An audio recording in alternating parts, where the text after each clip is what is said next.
हार पर हाहाकार, कांग्रेस में उठे विरोध के स्वर, संगठन में बड़े बदलाव की मांग। सत्ता में वापसी की आस टूटते ही कांग्रेस में विरोध के स्वर गूंजने लगे।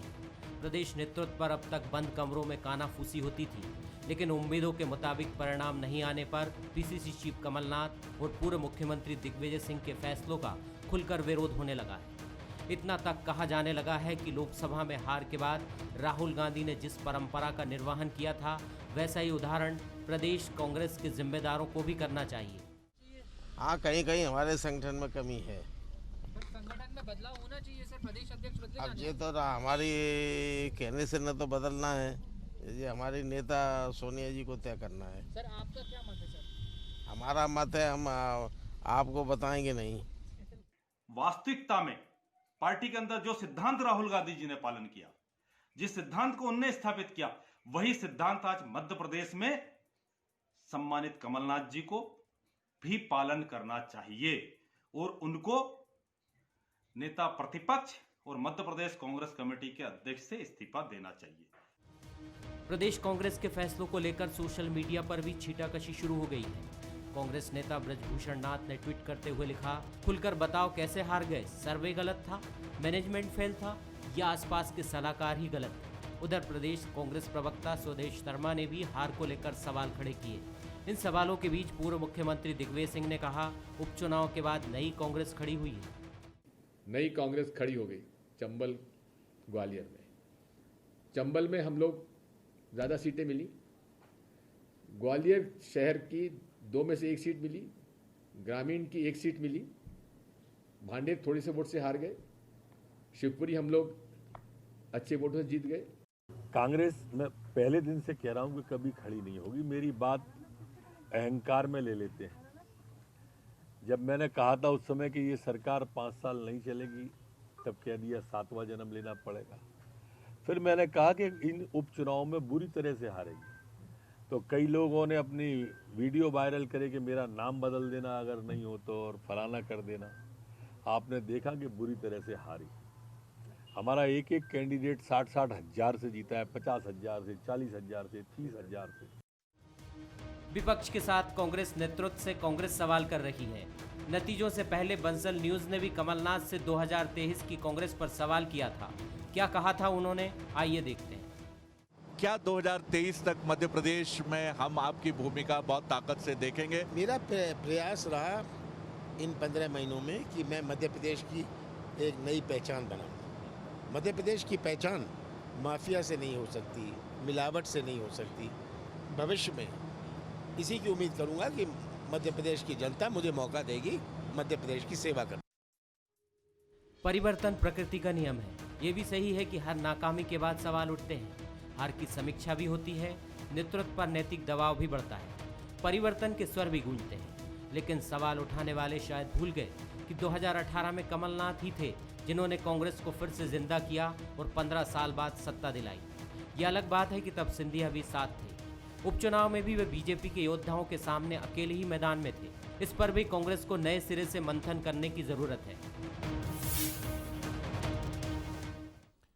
नमस्कार, मैं हूं शरद द्विवेदी और हमारा आज का मुद्दा है कांग्रेस का क्या होगा।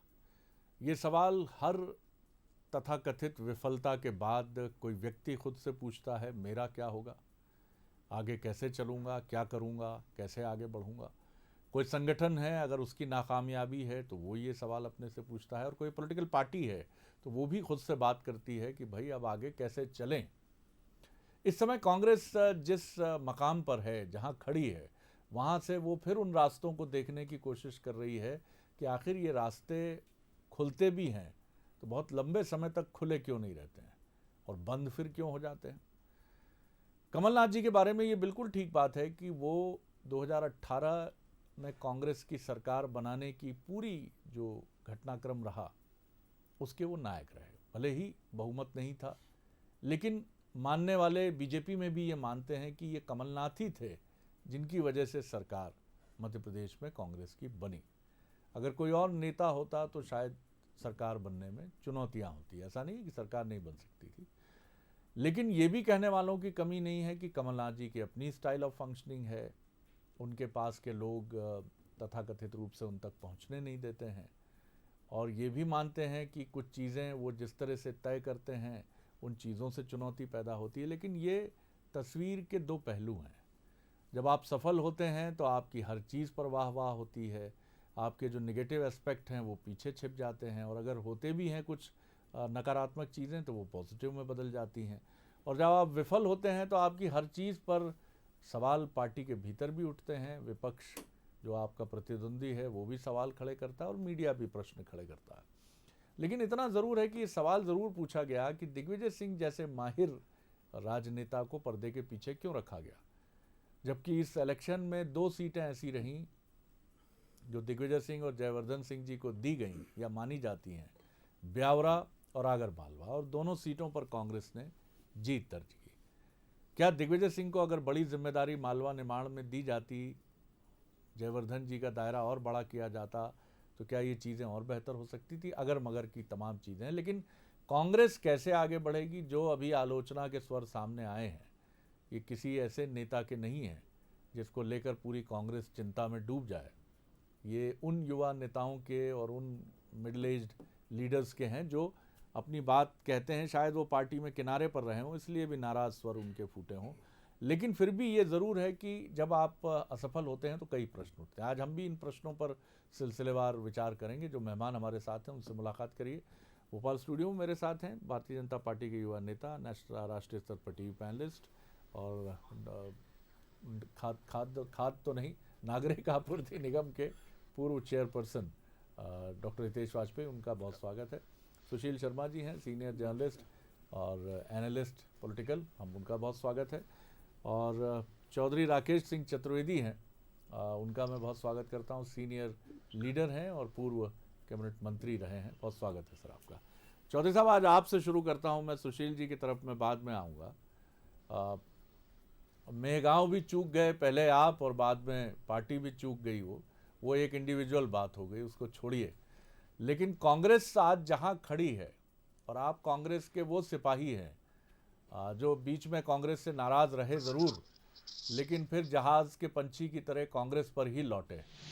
किस तरह आप देखते हैं कि ये जो स्थिति चुनाव के बाद बनी है, मैं लीडिंग सवाल नहीं करूंगा क्योंकि ये मंच नहीं है उनका, पूछ कौन जिम्मेदार, कमलनाथ जी क्या इसके लिए जिम्मेदार, लेकिन फिर भी ये समय ऐसा है कि 15 साल आप बाहर रहे, फिर एक 11, 12, 15 महीने का एक समय आया, फिर आप बाहर हो गए, उपचुनाव में भी आप बाहर हो गए। आखिर क्या गलती हो रही है? ये केंद्रीय नेतृत्व की तरफ से है, प्रदेश नेतृत्व की तरफ से, कांग्रेस का कार्यकर्ता काम नहीं कर रहा है, क्या कारण है? आपने बहुत से सवाल एक साथ दाग दिए हैं जी द्विवेदी जी। मूल बात यह है कि कोई भी राजनीतिक दल सिर्फ कांग्रेस ही नहीं, जो पराजय का मुख देखती है, जो पराजित होती है, उसको अपने संगठन में बैठ के अपना आत्ममंथन करना पड़ेगा, अवलोकन करना पड़ेगा अपनी नीतियों के लिए, अपने संगठन के लिए, पदाधिकारियों के लिए। और कांग्रेस भी मैं समझता हूं कि इस निर्णय के बाद मंथन करेगी, विचार विमर्श करेगी। आज भी भोपाल में इस पर मंथन हो रहा है, आगे भी होगा। प्रत्येक दल का ये कर्तव्य बन जाता है कि जब हम चुनाव में हार रहे हैं तो कहीं ना कहीं हमारी कमजोरी है, चाहे वो कार्यकर्ता के स्तर पे हो, चाहे नेता के स्तर पे हो, चाहे हमारे अन्य व्यवस्थाओं में हो। तो मैं ये मानता हूं कि कांग्रेस एक बहुत मजबूत पार्टी है। मैं अगर अन्य पार्टियों की बात करूं तो इनकी उम्र बहुत ज्यादा नहीं है, इनकी उम्र किसी की 20 साल है, किसी की 25 साल है सत्ता में आए हुए, और कांग्रेस की उम्र 70 वर्ष है हिंदुस्तान में शासन करते हुए। तो इन सबसे तो बुजुर्ग है, इन सबसे ज्यादा एक्सपीरियंस्ड है, इन सबसे ज्यादा तजुर्बेकार है। और नेताओं की भी अगर फहरिस्त देखें तो कांग्रेस में आजादी से लेके और आजादी के बाद तक बहुत प्रबुद्ध नेताओं ने नेतृत्व किया है। आज मध्य प्रदेश के बारे में अगर बात करना लाजमी है, चूंकि हम उपचुनाव हारे हैं और भारतीय जनता पार्टी ज्यादा बहुमत से जीती है, 19 सीटें जीती है, हम 9 सीटें जीते हैं। लेकिन ये मैं इस बात को दोहरा रहा हूं कि आत्मचिंतन की आवश्यकता है, और हमारे वरिष्ठ नेता, मध्य प्रदेश के वरिष्ठ नेता, केंद्र के, हमारे राष्ट्रीय कार्यकारिणी के, वो सब इस पे अब मंथन करेंगे। अभी आज एक ही दिन हुआ है, आज पूरा मंथन हो जाएगा, निर्णय हो जाएगा। मैं इसको उचित नहीं समझता हूं। जल्दबाजी में मंथन करके भी निर्णय जल्दबाजी में नहीं लेना चाहिए। हमें गंभीरता से एक एक विषय पे बात करनी चाहिए और कार्यकर्ता से लेके पोलिंग बूथ के एजेंट से लेके हमें जिला स्तर पे और प्रदेश स्तर पे सब पे बात करनी होगी और इसमें समय लगेगा। लेकिन ये प्रक्रिया मैं ये मानता हूं कि कांग्रेस ने आज से प्रारंभ कर दी है कि हमसे गलती कहां हुई है और क्या कमी हुई है। चलिए, ये अच्छी बात है कि ये इस दिशा में आप आगे बढ़ें, और सबसे महत्वपूर्ण बात है कि जो भी भावना आपके यहाँ बने इस आत्मनिरीक्षण के बाद, उसका संचार गंगोत्री से लेकर निचले मैदानी और पठारी इलाके के आखिरी छोर तक हो, यानी बात ऊपर से शुरू हो और अंतिम पंक्ति के अंतिम कार्यकर्ता तक पहुंचे। सुशील जी, डॉक्टर हितेश वाजपेयी की तरफ में आऊँ उससे पहले एक रिएक्शन आपका, किस तरह से आप देखते हैं, क्योंकि कमलनाथ जी की आगे की भूमिका की भी बात हो रही है कि वो हमने भी उनसे पूछने की कोशिश की थी, लेकिन वो खुद इतने आशान्वित थे उपचुनाव को लेकर, इनके नतीजों को लेकर, तो मुझे लगता है पूरी कांग्रेस के लिए एक बड़ा झटका तो ये है ही। लेकिन फिर भी आप आगे किस तरह की भूमिका देखते हैं, और क्या आपको लगता है कि 2020 में कांग्रेस से क्या चूक हुई संगठन के स्तर पर या जिस भी स्तर पर आपने देखी? देखिए, पहली बात तो शरद जी यह है कि मध्य प्रदेश में कांग्रेस के खासकर कमलनाथ के मामले में हाईकमान ने कोई हस्तक्षेप नहीं किया। तो हम ये पहले तो ये क्लियर कर सकते हैं कि भाई पूरा जो सिस्टम कांग्रेस का था, कांग्रेस की पूरी टीम को लीड कर रहे थे कमलनाथ, उनके पीछे सपोर्ट कर रहे थे उन्हें दिग्विजय सिंह। राकेश सिंह जी जिसकी बात कर रहे हैं वो सरकारी सिस्टम में तो हो सकता है कि आप जांच कराइए, ये कराइए, उसके बाद फैसला कीजिए, लेकिन यहाँ पर लीडर के माध्यम से पूरी कांग्रेस संचालित होती है।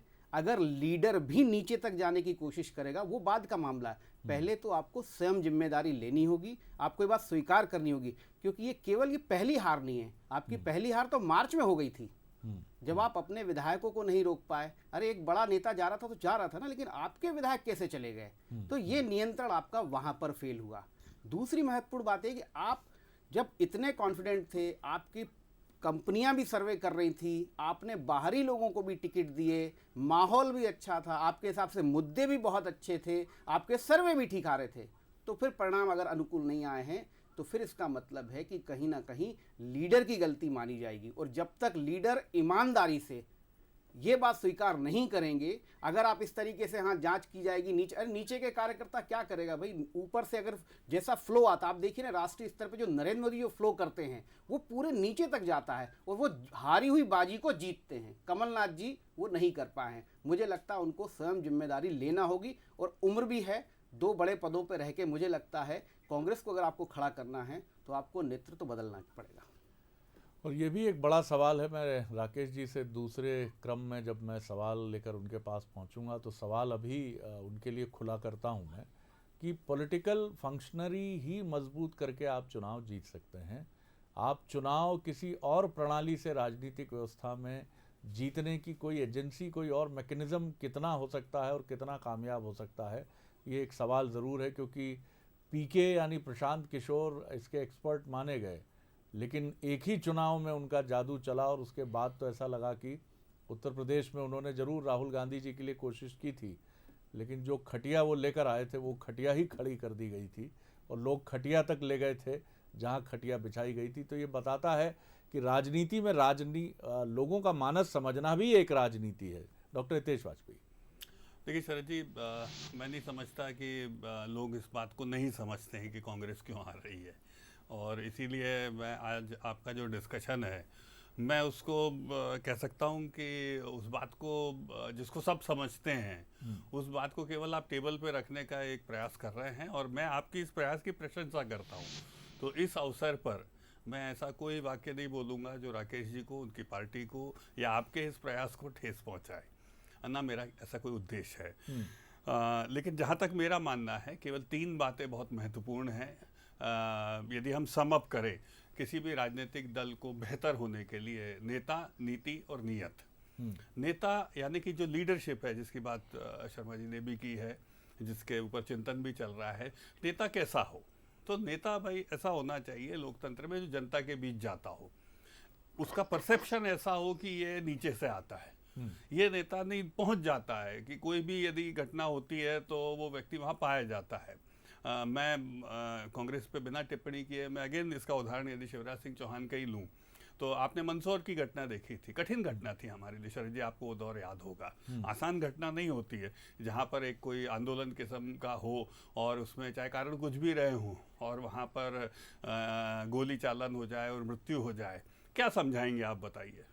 लेकिन जब आपका नेता इस को साहस से लेता है, मुझे आज भी वो दौर याद है जब शिवराज जी ने शिकन नहीं डाली, अगले दिन सुबह पहुंच गए थे जब तक टीवी खोल रहे थे लोग, और आपको याद होगा फुटेज निकालना है शरद जी, जमीन पे बैठ गए थे वहां जाके, शायद आपको ध्यान होगा बीच में कि, और गुस्सा था लोगों में, मैं नहीं बोलता हूँ क्योंकि भाई परिस्थितियां ऐसी थी।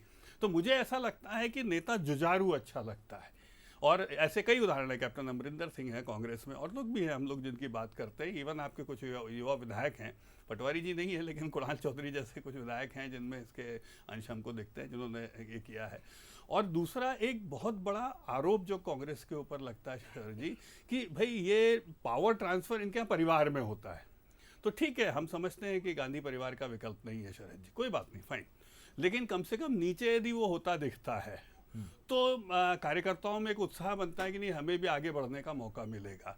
तो ये एक बहुत बड़ी दो क्वालिटीज जो मुझे दिखाई देती है लीडरशिप। दूसरी नीतियां हो गई, नीतियां साहब जन केंद्रित होना जरूरी है। हमारी जब सरकार अभी नहीं रही 15 महीने शरद जी, तो मैं आज आपको एक खुलासा करता हूँ, उसके बाद जब हमारी पुनः बनी सिंधिया जी के आगमन की वजह से, तो शिवराज जी के पास सबसे पहले ये था कि यार मेरे पास समय कम है, हम लोग ऐसे 10-10, 11-11 में बैठते थे, बात करते थे कि हमें ये बताओ कि इम्पैक्ट किसका जाएगा।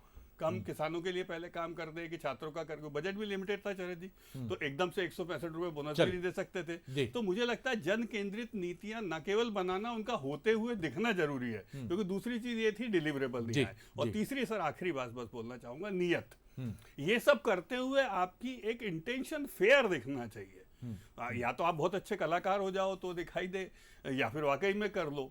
तो मुझे लगता है कि कुछ ना कुछ तो इसमें करना होगा। तो ये तीन चीजें बहुत जरूरी हैं जिसको जनता आपके जैसे लोगों की सैकड़ों आंखों से रोज देखती है, सुबह से शाम तक देखती है। तो इन तीन की कसौटी पर किसी भी संगठन को सफलता के लिए उतरना पड़ेगा। ठीक है, आप अपनी प्रसन्नता मंच पर जाहिर नहीं कर सकते हैं, बंद बैठक में ताली बज सकती है। जो 9 लोग जीत कर आए हैं उनको जिताने वाले जो 9 लोग हैं उनके लिए ताली बजनी चाहिए। अगर आप अपनी कमजोरी पर बात कर रहे हैं तो जहां सफल हैं वहां भी आखिर एक मैसेजिंग जो है, 2 लोगों की पार्टी, 2 सांसदों की पार्टी आज देश में दूसरी बार सत्ता में है, अधिकांश राज्यों में उसकी सरकार है, तो उसने जी कार्यकर्ता में कहीं पंप तो उसने किया होगा। क्या आपके यहाँ ये पंपिंग बंद हो गई है राकेश जी? जी, आपने दोनों दलों के बारे में बात कर दी, मैं सिर्फ कांग्रेस तक ही सीमित रहना चाहता हूं। मैं इस बात से बिल्कुल नाइतफाकी रखता हूं कि हमें जल्दबाजी में कोई निर्णय करना चाहिए। कांग्रेस जिस तरीके से सत्ता में आई उसके पीछे बहुत बड़ा संगठन का हाथ था, बहुत बड़ा कमलनाथ जी का हाथ था, बहुत मदद जो है सिंधिया जी की थी। और सिंधिया जी जैसा एक व्यक्ति, पूरा एक ग्रुप कांग्रेस को छोड़ के गया तो कमजोरी भी बहुत बड़ी हुई, हमारा एक आधार कम हुआ, एक हिस्सा उसका।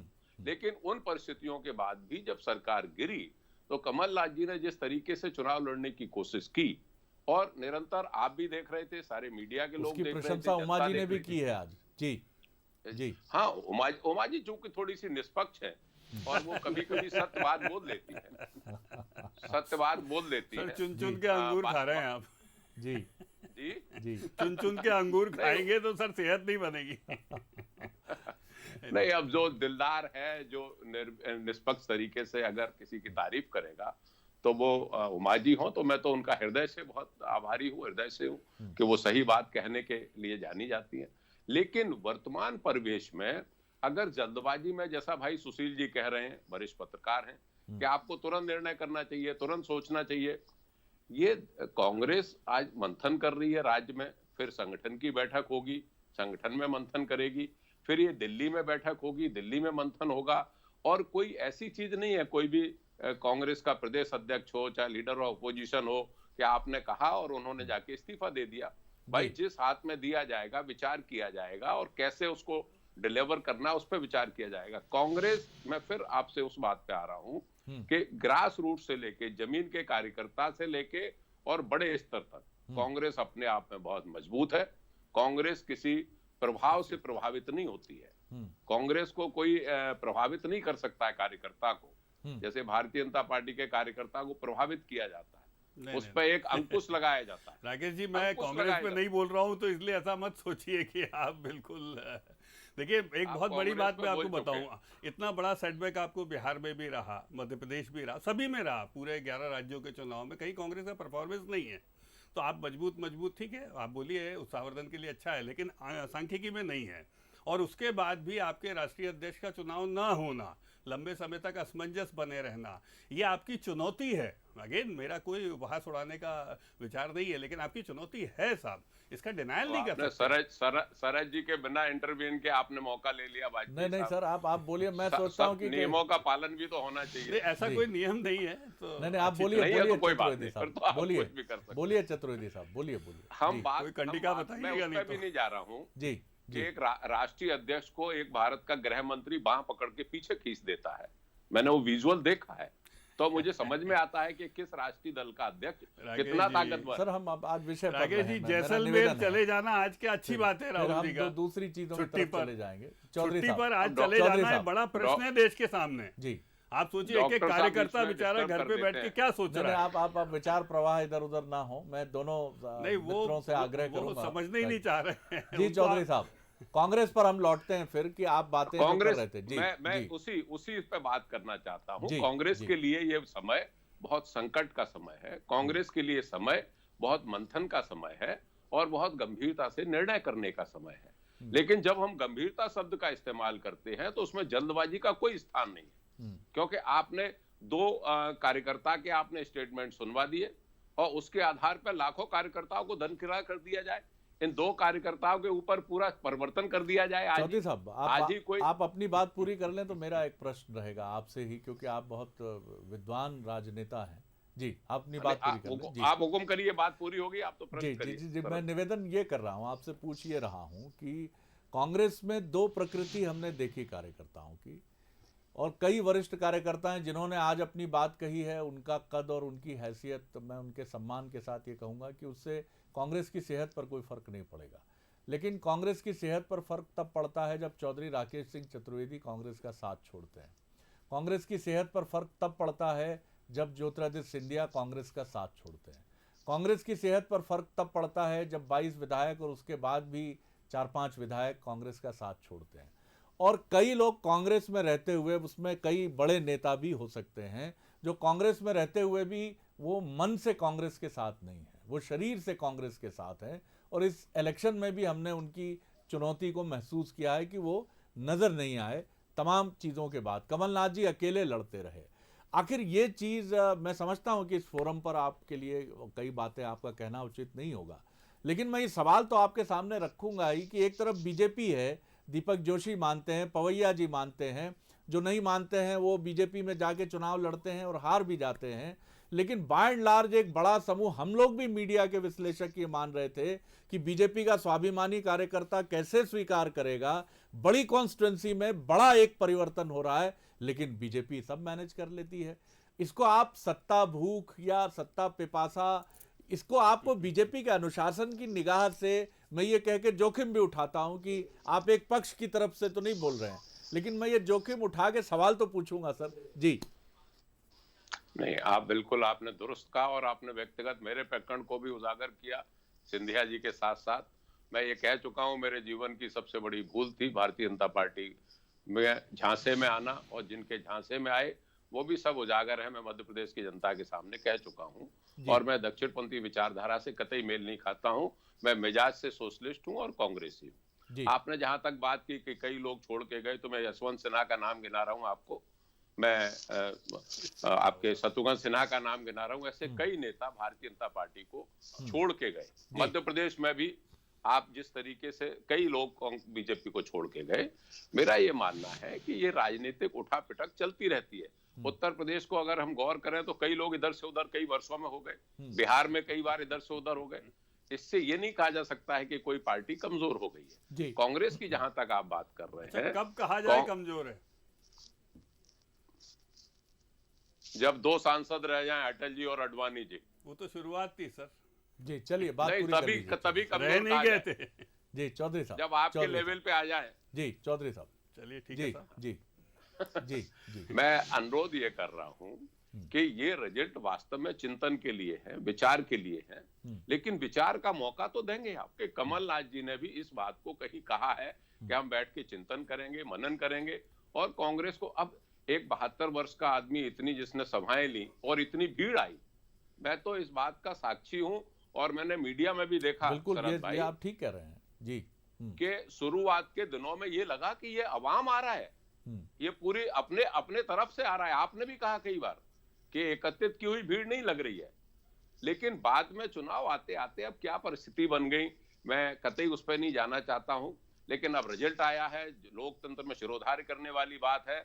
लेकिन अब कांग्रेस मंथन करे, फिर से एक नए सिरे से विचार करे, अपने नेताओं के साथ बैठे और क्या कमी रह गई उसको सुधार करे।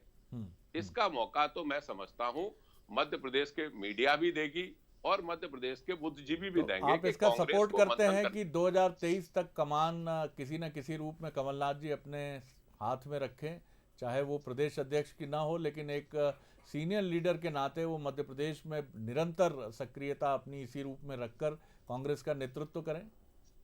देखिए, ना तो ये मेरे कहने से परिवर्तन हो सकता है, ना किसी मीडिया के चैनल पे मत आपका जानने की बस कहने का हो सकता है, लेकिन जी। ये निर्णय करने का अधिकार सिर्फ और सिर्फ केंद्रीय नेतृत्व का है। लेकिन कमलनाथ जी जैसे बुजुर्गवान लोगों को, कमलनाथ जी जैसे तजुर्बेकार लोगों को मध्य प्रदेश की राजनीति से अलग नहीं किया जाना चाहिए। परिवर्तन पद का हो, दिग्विजय सिंह को अलग नहीं किया जाना चाहिए, सुरेश पचौरी जी को अलग नहीं किया जाना चाहिए। मैं ये मानता हूं इनके तजुर्बे का पूरा अनुभव लेना चाहिए और इनके साथ साथ नए उम्र के लोगों को आगे बढ़ाना चाहिए, ताकि हम भारतीय जनता पार्टी दक्षिण पंथियों से कांग्रेस लड़ाई लड़ने में सक्षम साबित हो। बहुत अच्छी बात कही जी, नए लोगों को आगे लाइए। सुशील जी, मैं बस बहुत कंक्लूड करूंगा, कुछ सेकंड से आप अपनी राय रखिए। यही सवाल है मेरा, कमलनाथ जी को किसी न किसी रूप में कंटिन्यू रहना चाहिए 2000 अगले चुनाव तक मध्य प्रदेश में, क्योंकि 2018 से ये 2 साल मध्य प्रदेश की राजनीति को उन्होंने बहुत करीब से समझा है और दिग्विजय सिंह जी की भूमिका और बड़ी होनी चाहिए और युवाओं को बहुत मौके मिलने चाहिए। जी नहीं, देखिए शरद जी, जो राकेश जी ने बात की वो बहुत आदर्श राजनीति वाली बात कही है कि जो अनुभवी नेताओं को भी साथ रहना चाहिए और युवाओं को लेकिन आगे आना पड़ेगा। लेकिन दूसरी आप इस चीज़ को ये ऐसे भी समझिए, देखिए जब आप जीत का श्रेय ले रहे हैं तो फिर हार की जिम्मेदारी किसी की तो बनेगी। इतने लंबे समय बाद आपकी सरकार आई, आपकी सरकार आपके हाथ से निकल गई और आप किस बात का मंथन कर, पूरे चुनाव प्रचार के दौरान कौन आपके साथ है, कौन आपके खिलाफ है, एक एक रिपोर्ट आपके पास आई होगी। अब उसमें चिंतन, आप मुद्दों पे चिंतन कर सकते हैं, आप नीतियों पे चिंतन कर सकते हैं, आप जनता ने आपको क्यों नहीं चुना इस पे चिंतन हो सकता है। लेकिन जिन लोगों ने गद्दारी की, जिन लोगों ने पार्टी के खिलाफ विश्वासघात किया, उनको भी अगर आप चिंतन मनन के आधार पर मौका देंगे तो मुझे लगता है ये बाकी ईमानदार कार्यकर्ताओं के साथ अन्याय होगा।